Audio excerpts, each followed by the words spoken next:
Right, hi guys, highs, hi folks. I'm just uploading a video that you'll see shortly, and no, sorry, that's better. Yeah, I know, messing about with the camera. Putting up a video at the moment that I did. Walking across, I think it's Waterloo Bridge, if I'm not mistaken. I'm pretty sure it's Waterloo Bridge. Anyway, so I did a quick vlog as I was crossing over there. Now the thing is, try and cut a very long story short, I was supposed to deliver the cuff training today on the Isle of Sheppey, and for that one, because I'm doing it for another organisation called A.K.A, I get paid £200 a day for that, so it's 3 days, so that's 600 quid. Now I wouldn't see that until possibly, I think the last date is in April, I think. I've just checked it on there, I've forgotten for a minute. But anyway, so probably May would be when I actually get paid for that, I think. That's kind of how it worked out last time anyway. So I would imagine that, excuse me, I got a bit of phlegm. So I reckon that I would probably see that round about May. Like I said, you know, that's when I'll get paid, because that's when all the 3 days are completed.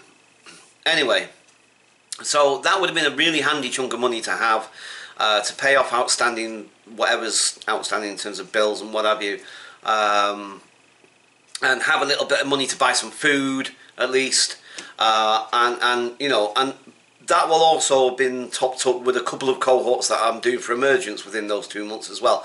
So, you know, it would have been a nice little bit of money to have to give me a little bit of a buffer to try and get back on my feet a bit better than, you know, at the moment I'm completely on my arse, basically. And like I say, I've literally got no food in the house. I'm completely without any food, literally. I've got half packet of biscuits. That's it, and that's what I've been eating for the last 2 days, is biscuits, because that's all I've had. That's the only food I've had. So, but like I say, presumably by the end of tonight, or at least tomorrow night, I will have eaten all those biscuits. Do you know what I mean? So after that, I don't know. Anyway, the other thing is that it's not just the food, you know. I'm running out of lots of other things. I mean, my razors, I've been shaving with the same razor now for days after it's, normally I would have thrown it away. It's a disposable razor, or disposable head on the razor, you know. And the thing is, you can get maybe, I don't know, 4 or 5 shaves out of it before it starts getting really dull and blunt sort of thing. Now it's now reached that stage, but I'm still having to use it because that's all I've got. And there's going to come a point when that thing's either going to cut me to pieces, or it's just not going to be able to shift whatever stubble is there. So, you know, and it sounds like a little small thing, it sounds inconsequential, but, you know, when a lot of these things revolve around your self-confidence and about how you present to the world, and especially when you're delivering in a professional setting and so forth, you want to try and look your best. You want to, you know, you don't want to be sort of several days growth beard. I feel very uncomfortable with that. I don't like having a beard, to be quite honest, although I have had several in my lifetime, sometimes grown not necessarily out of choice, and it always irritates my skin. I've got psoriasis. I don't know if you've noticed, but it's a skin complaint, and very rare for to have it, but because, like, when I was under the consultant some years back at St Thomas's Hospital dermatology ward there, the consultant said to me, I've got a mixture of dermatitis, dermatitis and psoriasis or something. Anyway, I've got an extreme combination of the thing on my face, which is apparently it's very rare. A lot of people don't generally get that, but I have. And when my beard grows, it irritates it, and I have big red blotches all over my face if I haven't shaved for a few days, and I shave, and then anyway. So, you know, the thing is, these are all little small things, you know what I mean? They don't necessarily, they're not like insurmountable, or you know, they're not like life-shattering or life-changing things necessarily, but it's all the little things that just mount up and start to build up, you know. Eventually I'm going to run out of toilet paper. Again, something that we take for granted. You don't really think about it. You never really think about toilet. In fact, it's usually I was going to use a metaphor then that I realised would be actually a joke, but I didn't intend it to be. But you know, toilet paper is a butt of all jokes, isn't it? Do you know what I mean? It's, you know, we make fun of it. Do you know what I mean? Because it seems, again, such an inconsequential, light-hearted thing. But believe you me, when you run out of it and you haven't got anything to wipe yourself with, which sounds rather whatever, but you'd be amazed just how, you know, you realise just how vital it actually really is. You know what I mean? Something so simple like that. You know, and I'm running out of cleaning materials, so trying to keep my house clean. You know, I'm not being able to do that as much now because I'm really out of cleaning materials. Bin bags, going to be running out of bin bags soon. All of these things, like I say, are all small little things that don't necessarily seem like a massive thing in themselves, but you know, it all starts mounting up. Do you know what I mean? Anyway, so the other thing is that because I hate doing negative videos, but I'm thinking I might have to go and start signing on again. So that's one possibility. I might have to go cap in hand, go to the job centre and say, look, this business idea of mine didn't work, you know, I can't make any money at it, blah blah blah. I'm going to have to start signing on and go from there and see what happens from that. I don't necessarily want to, believe me, I don't. You know, it was one of the greatest days of my life when I signed off that job centre, walked out of that job centre, no longer beholden to the government or anything else. Do you know what I mean? I swear to God, for people that, you know, in other countries that perhaps don't have a similar system to ours in terms of the job centre and the WDP and what have you sort of thing, might find it difficult to understand or appreciate just how, what's the word I'm looking for? I can't think of the word, but how really disliked, I'm going to put it very mildly, believe me, that's an extremely mild word. I'm sure that people who watch this video who have experienced being on the dole or whatever, you know, being on job seekers or whatever, I'm pretty sure the vast majority of them would have much more stronger words to use towards the WDP and the job centre as a whole. So the thing is, they're not the easiest people to work with, let's put it that way. Right, anyway, again, slightly going off topic here. The thing is that, as I say, you know, that's one possibility that I might have to go and start signing on again. Another one is, because something's come up recently because of all this situation, is I've also been thinking about I need to get a permanent job rather than just be working freelance and being self-employed as I am. I'm thinking I might have to start working for an organisation like St Mungo's. They're a homeless charity or a homeless organisation, or somebody like that, someone in that field, do you know what I mean? Be a support worker or whatever sort of thing. Now, the thing is that I've noticed I've been dragging my heels on it, and now I've realised, I've kind of come to the conclusion and tried to understand why I've kind of been a bit reluctant and what I feel quite nervous about the whole idea. It's because I'm really frightened about doing that, to be quite honest. It's not that I don't want to work, don't worry, don't get me wrong, I'm not work shy, I'm not. Far from it, do you know what I mean? You know, in other situations and other places that I've done work in, whether it's manual work, whether it's working with other people, whatever it is, I've always had really glowing reports from other people, do you know what I mean? And people have always praised how hard working I am and da-da-da and conscientious and so forth. And that's not just trying to blow my own trumpet here. That's come from other people, do you know what I mean? So, you know, people have valued my work and said, yeah, I'm a hard worker when I do. It's not necessarily that. It's the fact is that I must admit, it terrifies me, the idea of doing a 9-to-5 job.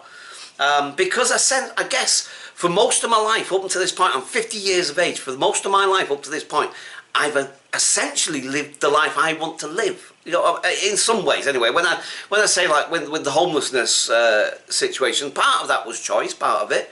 Although it very quickly became not a choice anymore, to be quite honest. But anyway, again, I'm not going to get into the ins and outs of all these different what's things. The point is that I've realised that I am quite apprehensive about going into a formal setting, working with a group of people, a team of people that I don't know, and working in that formal way, working within a structure and rules and so forth, and this, that, and the other, and blah, blah, blah. Like I say, that's part of the reason why I went self-employed, because then I'd be on my own boss. And I can, you know, choose to do or work or when and this, that. Do you know what I mean? And that, again, it was a sense of freedom and a sense of, like, you know, there's nothing like being your own boss in that sense. Do you know what I mean?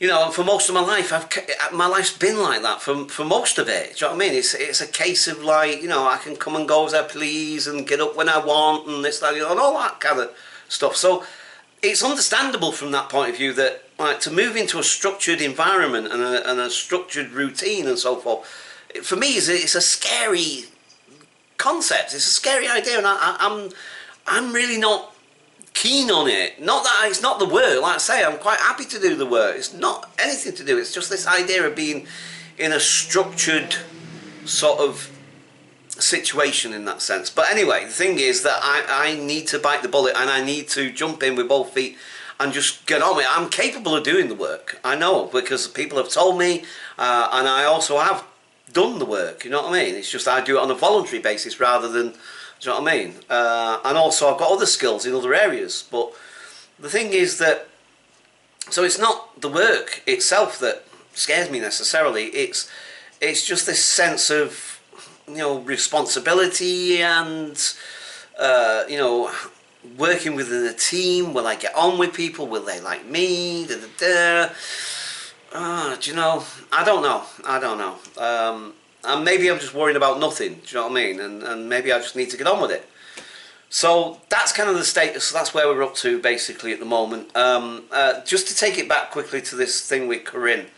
Now I've just had some emails from Corinne, now giving me the codes to pick up the tickets, or the remaining tickets at least, because, you know, the other tickets, well, what's the point now? The day's gone. Do you know what I mean? It's done. Do you know what I mean? So, but anyway, so you know, pick up the rest of the tickets. So I'll probably do that tomorrow. Now I've got the reference numbers, so I can pick those tickets up. But they won't be until next month and the month after. So, you know, I don't have to worry about them just yet.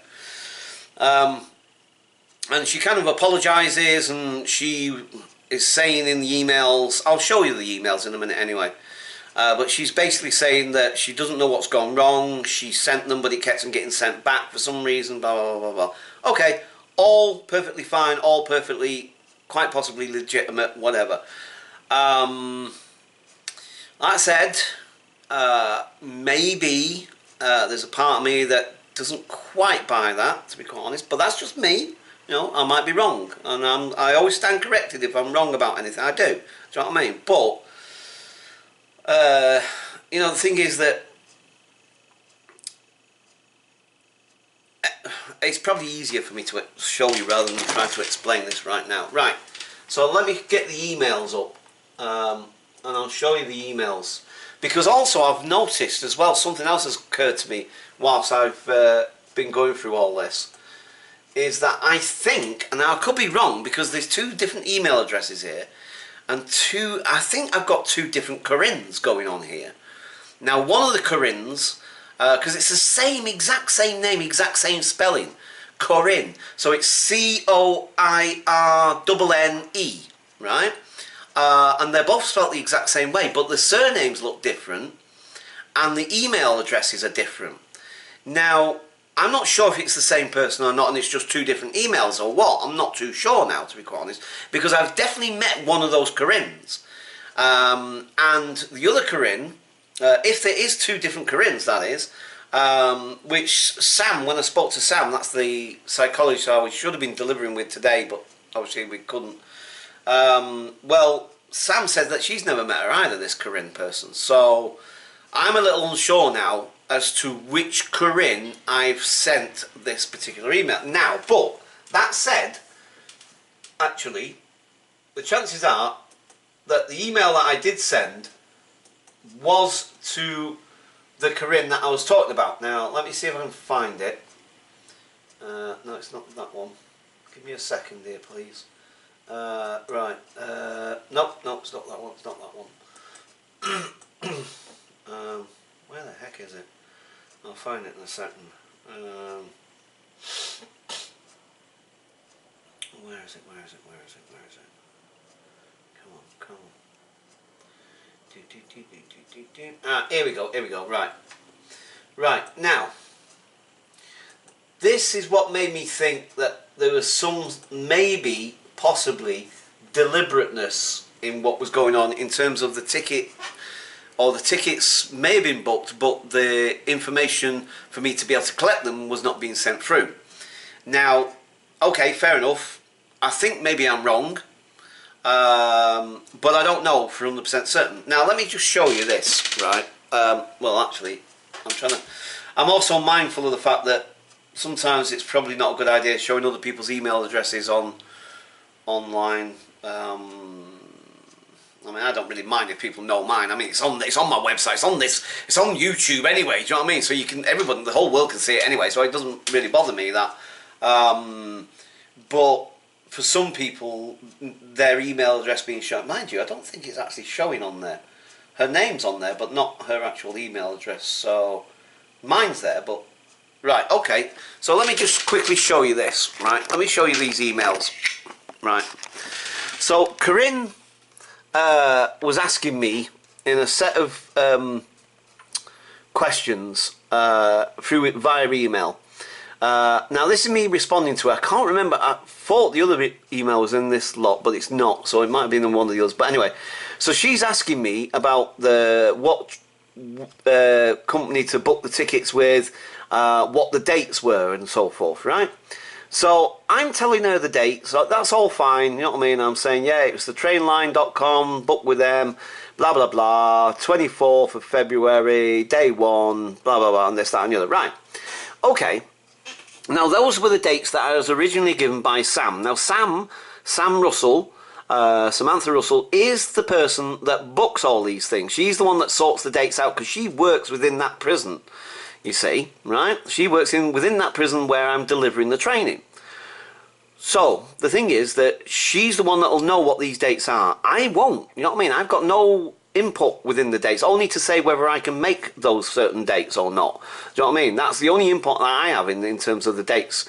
But it's like I say, it's down to Sam and whoever else. So anyway, she's asking me, and then she goes, oh great, was it definitely the 20th of April and not the 27th? Now, okay, seems reasonable enough, but the thing is, and again, this is not necessarily about making excuses, you know what I mean? Yeah, fair enough, you know, but the thing is, it was that time when I had that really heavy cold, that really flu thing, whatever it was. I was really, really tired. There's lots of other things going on at the moment in terms of the money worries and so forth and what have you. And I'm just really raw at the moment. I'm just on a low ebb. Do you know what I mean? I'm really struggling around my emotions. I'm really struggling keeping a bit of a lid on it and keeping them in check and what have you sort of thing. I'm just really, really tired. Not just, I don't mean just physically, but I just mean emotionally. The whole lot. I'm just completely drained. I'm just really, really struggling these days at the moment. You know, just to keep everything on and keep a smile on it all. Do you know what I mean? I'm sorry, but I am. I'm just bloody really struggling. So, you know, she's asking me these questions, and although you only see the one email, there's like 2 other emails or 1 other email sort of thing. And by the time she's asking me again, you know, is it definitely the 20th and not the 27th? I must admit, I was just kind of like, what the hell are you asking me for anyway? You know, and that's kind of what I said. I said, like, why don't you ask Sam? That is what I have in my diary. I left my crystal ball in my other bag. Now, okay, yes, it's a bit, you know, it's a bit rude, and it's a bit, you know, what's the name, and you know, it's not the best way to respond to somebody, I grant you, and I really totally regretted it as soon as I did it. But the thing is, you know, I was just so tired, just so fed up, and I'm thinking, why are you asking me? I don't fix these dates. It's got nothing to do with me. Sam passes the dates on to me. I say whether I can do those dates, and basically that's it. Do you know what I mean? So why is she asking me? You know, why didn't you, I'm sure she's been in contact. In fact, she has been in contact with Sam. They've never met, granted, but, you know, they correspond through email. Why didn't she just email Sam? Sam would know for absolute definite if those were the correct dates or not. Not me. You know, okay, fair enough. Like I said, I didn't need to necessarily respond that way, but I just, at that point, I'd had enough, you know what I mean? It's like, why the hell are you asking me? Ask Sam. Do you know what I mean? And, okay, yes, I know, fair enough. The crystal ball comment, I didn't need to put that in there. I was just getting so irritated and, you know, it's like the old saying goes, hurt people, you know, and you know, I was just tired, I had enough, you know what I mean? And, like, yes, okay, maybe I am making excuses for my, you know, for putting that in there, but, you know, the thing is, I'm quite willing to apologise for that if it got under her skin, if it annoyed her, if it offended her or whatever. Now, I don't know whether it did or not, to be quite honest. Now, going by the emails I've received now about, like, she says that she's really sorry. She's been trying to send the emails, but they've been bouncing back for some reason. I think she said at one point, she said something about that she thought I had received it, but she wasn't sure. And it all sounds like it wasn't kind of what I was thinking, that she'd taken offence and she thought, right, I'll show you. Right, fair enough. If that's your attitude, how dare you speak to me like that? Blah, blah, blah, blah. I'm going to... Right, you know, we'll just make a little mistake here. I'll forget to send the... Now, okay, fair enough. You know, maybe I'm misjudging the person there. And again, fair enough. I hold my hands up. If I'm wrong, I'm wrong. Do you know what I mean? But I couldn't... My head went there. Do you know what I mean? My head went there. That's what I was thinking all today. Is that's the reason why she's not sent it. Because she got peed off with the comment I made. And so now she's kind of tit for tat, or kind of like, right, I'll kind of show you kind of thing. Now, this is a professional person, do you know what I mean? And this is not how I would expect a professional person, particularly in the field that she works in, particularly more so in the field that she works in. You know, that's what the whole cuff training, that's the whole point of the training that I deliver. Is to deliver this training to the frontline staff in the hopes that, yes, of course, people like myself with a diagnosis or whatever, I understand and fully appreciate. I've got lots of friends who've got the same diagnosis as me, and I know how challenging and draining and difficult sometimes they can be to deal with. Do you know what I mean? It's not because they're bad people, it's just because they have difficulties of their own. Do you know what I mean? And I understand and appreciate that. That's why I suppose I give them much more of a leeway, and they're friends as well, so I'll do that anyway. Do you know what I mean? But you know, but professional people, especially people like herself, they are much more, or supposedly much more trained and much more. She's an occupational therapist. That's her title, job title, whatever. And the thing is that, you know, you expect them to behave in a certain way. Now, yes, again, I always appreciate that they're human beings and they can have off days as well, and they can have off moments and so forth and what have you. But at the moment, I can't be having that happening, to be quite honest. I just can't. But, like I said, now it looks like that I was wrong anyway, you know, for thinking that it's a kind of a bit of a tit for tat kind of thing or whatever. You know, I'm completely wrong as far as I can tell from the emails that she sent to me. So, yeah, basically that's kind of like what was going on for me today, and has been going on for maybe the last day or two actually. Because, like I said, I didn't know what was going on. Why? Normally she's very prompt with these things. She sends the what's the name through. In fact, the last one I did, I'm sure I picked up the tickets maybe at least 2 or 3 weeks beforehand, before I was even due to use them. They were sat on my shelf in here for like 2 or 3 weeks, you know, because I'd already collected them, because she was really prompt in getting it through and getting it sorted and so forth and what have you. And then for it not to turn up today, and I can't then go and do day one of that training, I've been up since 4:30 this morning. 4:30, I deliberately got up to make sure I got up in time. I had to get to Sittingbourne for 8:05 in the morning. You know, so that Sam could pick me up and then take me on to the Isle of Sheppey to the prison to deliver the training. And you know, the thing is that I've made the effort, I'm doing what I'm supposed to do, I'm doing all my part. You know, I'm sorry, it's just, I'm trying not to get I'm trying not to buy back into my own frustration around this. It's just so goddamn annoying, you know. I can't afford to lose this money. I'm in a desperate situation. And like I said in the video, when you see the video, I actually love delivering that training. And I love delivering it to prison officers as well. You know, and I'll be honest in this video, there is a bit of sort of like, now gotcha kind of thing, you know, a bit of like the shoes on the other foot kind of thing, that sort of tables are turned, do you know what I mean, sort of thing. You know, there's a little bit of that there, I won't deny that, do you know what I mean, I'm only human at the end of the day.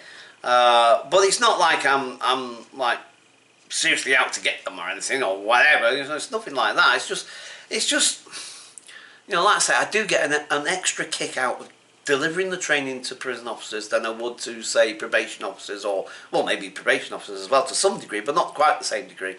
And police officers, for instance, I would love to deliver this training to police officers, a big cohort of police officers. Oh, man, that would be awesome. That would be awesome to train those guys. Do you know what I mean? Especially if I come across a couple of belligerent ones, or ones that are really stuck in the mud. You know, because it's not like I say, it's not about trying to have a go at them, or you know, belittle them or put them down or whatever sort of thing. But it's the challenge of trying to change their mind, to change their mindset, do you know what I mean? To make them look and think in a different way, and to react to people that might have a diagnosis and who are in a distressful situation, act in a different way towards them, rather than just, you know, whatever sort of thing. And also my biggest one, I guess, because these people I do have a bit of an axe to grind with, and these people even just the mere mention of them gets my blood boiling. And you ask most of the, well, I say most, a big proportion of this country, and I don't just mean people that you see on Benefit Street and all that sort of thing, I mean hard-working families and hard-working folk that have to go through that system. You ask them what they think of the DHSS and, well, or the WDP as it's called these days. Do you know what I mean? You know what I mean? In the job centre. You ask just your average person what they think of those places. Believe me, they won't be the most kindest of words, shall we say. As I say, as you can notice, I'm trying to, as I did in the beginning of this video, I'm trying to refrain and restrain myself from getting too I don't know, graphic with my description of those people, shall we say. Because when I say people as well, that's the other thing as well, right? Because don't take it out of context, because the thing is that I've met some people who work in those places, like the one in Brixton, for instance. I've met some people that are really nice. They are genuinely really nice people, do you know what I mean? It's because of the system. Do you know what I mean? It's the system, but they're within that system, and they are part of that system in a sense. Do you know what I mean? And some, yeah, some are. You know, I'm gonna leave the expletives out, but some are. You know, shall we? I'm gonna leave that unsaid. And just out and out horrible people. Some are like that, genuinely. But I think the vast majority, and most of the people I've ever worked with in that job centre, you know, most of them are okay. Do you know what I mean? They've never been really, really horrible necessarily. But again, because of that system that they work within, they have to act and behave in a certain way, and that then just gets people's backs up and so forth, and you know what I mean, and so on and so on. And it's just one of those things, and it becomes a them and us situation again, you know. And the thing is that, like, that's what I would love to try and train. I would love it. Oh man, I would love it. I would even do it free. You know, there's something. I would actually do a cohort. I wouldn't do all of them. No way. Sorry, I wouldn't do all of them. But I would definitely, if somebody offered me tomorrow and turned around and said, right, Paul, if you've got the next few days free, whatever, blah blah blah, for the next couple of months or whatever, and we've got a cohort of, you know, just pure job centre staff, both security, all the people that work within that, let's say, from such and such a job centre or whatever, I would definitely jump on it. Definitely. Do you know what I mean? And they say, oh, by the way, we can't really pay you for this one. Do you know what? I'll still go for it. You know, because that would be a dream come true, to train those people to say, look, this is how you need to look at this situation, because if you keep going at it from the point of view and the way that you do, from your operational point of view all the time, and it's always about the organisation, it's always about the you know, we've got to tick this box or that box or whatever, don't be surprised if people are going to have a lot of animosity towards you, and it might get personal. Do you know what I mean? I shouldn't do. I don't think that's right. I don't think that's the right way, because they're workers like anybody else in a sense, and they are caught up within the system. Do you know what I mean? So it's more about the system than the individual necessarily. Although, like I say, you can get some individuals that seem to thrive off that seem to love being in that system and think the system shines out of its arse, kind of thing, or the sun shines out of its arse, whatever sort of thing. You know what I mean? Thinks it's fucking. Anyway, see, look, I could go into you know, this could turn into a whole nother video, to be quite honest. I could get on my soapbox about that. But yeah, you know, so I would love to train those sort of people. So like I said, it's not just about the money. I mean, obviously the money's great, do you know what I mean? When it comes, that is, when I get enough of it. You know, that's fantastic. It helps to pay the bills, keep the lights going, keep the heat on, food on the table, and so on and so on.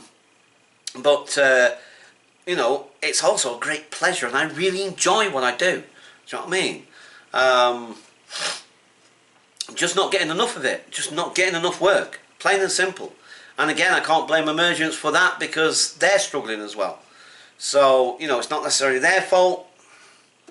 You know, it's just, I have to accept these things. It's really hard at times. It's really, really hard to accept it, but I have to. And as I said just before the chances are, I'm going to have to go cap in hand to those job centre people anyway at some point. As I said, I don't necessarily want to, but I might have to. Right, I think this has gone on for at least half an hour. I have no idea. I didn't really intend it to be this long, but I kind of wanted to just fill you in, guys, of what's been going on, what's been happening. So, okay, the other one should be uploaded, definitely uploaded by now, so I'm going to start uploading this one. So I'll catch you guys soon. Sorry, it's been a bit of a ranty video.